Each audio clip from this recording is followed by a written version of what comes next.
Car ಮತ್ತು lorry ನಡುವೆ ಸಂಭವಿಸಿದ ಭೀಕರ ಅಪಘಾತದಲ್ಲಿ ಕಾರಿನಲ್ಲಿದ್ದ ಒಂದೇ ಕುಟುಂಬದ 5 ಗಂಭೀರವಾಗಿ ಗಾಯಗೊಂಡಿರುವ ಘಟನೆ ಉಪ್ಪಿನಂಗಡಿಯ ಕೂಟೇಲು ಎಂಬಲ್ಲಿ ನಡೆದಿದೆ. ಗಾಯಾಳುಗಳನ್ನ ಕಾರಿನ ಚಾಲಕ 45 ವರ್ಷದ ದೀಪಕ್, ಯಾತ್ರಾರ್ಥಿಗಳಾದ 46 ವರ್ಷದ ಗುರುರಾಜ್, 15 ವರ್ಷದ ಧನುಷ್, 48 ವರ್ಷದ ಭಾರತಿ, 55 ವರ್ಷದ ಗೀತಾ ಎಂದು ಗುರುತಿಸಲಾಗಿದೆ.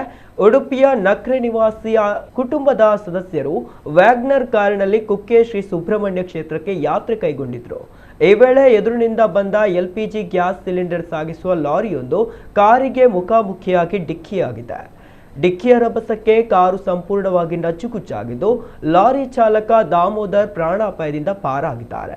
ಇನ್ನು ಗಾಯಾಳುಗಳನ್ನ ತಕ್ಷಣವೇ ಮಂಗಳೂರಿನ ಖಾಸಗಿ ಆಸ್ಪತ್ರೆಗೆ ದಾಖಲಿಸಲಾಗಿದೆ. ಘಟನಾ ಸ್ಥಳಕ್ಕೆ ಪುತ್ತೂರು ಸಂಚಾರಿ ಠಾಣಾ ಪೊಲೀಸರು ಭೇಟಿ ನೀಡಿ ಪರಿಶೀಲನೆ ನಡೆಸಿದ್ದು, ಪ್ರಕರಣ ದಾಖಲಿಸಿಕೊಂಡು ತನಿಖೆ ಮುಂದುವರೆಸಿದ್ದಾರೆ.